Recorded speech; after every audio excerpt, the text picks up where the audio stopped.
Sejumlah anggota DPRD Bangli mendatangi RSU Bangli untuk memastikan kesiapan rumah sakit dalam penanganan wabah corona. Dalam kunjungannya tersebut didapati kenyataan bahwa ketersediaan alat pelindung diri atau APD lengkap di RSU Bangli sangat minim.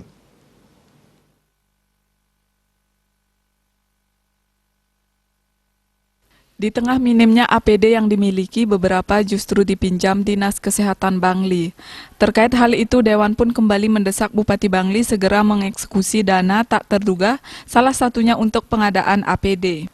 Anggota DPRD Bangli Ketut Mastrem usai kunjungannya ke RSU Bangli menilai kesiapan rumah sakit milik Pemka Bangli di tengah wabah corona masih sangat kurang. Untuk mendeteksi suhu tubuh pasien dan pengunjung saja, RSU Bangli tak punya thermoscanner. Hal itu menurutnya ironis. Dia membandingkan tempat-tempat usaha berskala kecil yang saat ini justru sudah punya alat seperti itu. Mastrem juga mengungkapkan bahwa RSU Bangli sejauh ini memang sudah menyiapkan ruang untuk transit isolasi pasien. Namun jumlahnya terbatas dan hanya ada 2 bed.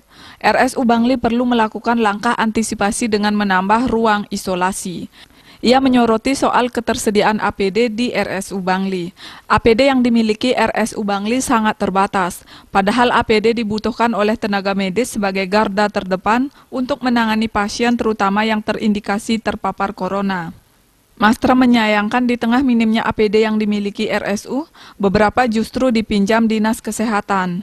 Anggota DPRD Bangli Idewo Gede Suambo Adnyano menyayangkan hal tersebut. Menurutnya Dinas Kesehatan seharusnya punya persediaan APD yang mencukupi. Apalagi Dinas Kesehatan membawahi banyak puskesmas. APD juga sangat diperlukan bagi para petugas medis di puskesmas untuk melindungi diri mereka dari ancaman virus. Mereka adalah garda terdepan dalam penanganan COVID-19.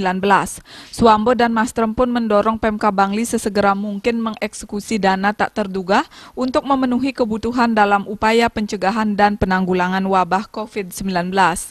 Bahkan kalaupun diperlukan pergeseran anggaran lainnya, pihaknya di DPRD sudah menyetujui sepanjang dipakai penanganan COVID-19. Anggota DPRD Bangli Imade Sudiaso mengaku heran kenapa sampai saat ini tidak ada Rp1 pun dana tak terduga yang dieksekusi Bupati dalam upaya mengantisipasi dan mengatasi wabah COVID. Justru desa-desa yang diinstruksikan mengeksekusi dana desa untuk kepentingan beli masker, disinfektan, dan lainnya. Sudiaso juga meminta Pemka Bangli untuk mulai memikirkan penanganan ekonomi dan recovery sosial ke depan. Dayu Swasrina Bali Pos melaporkan.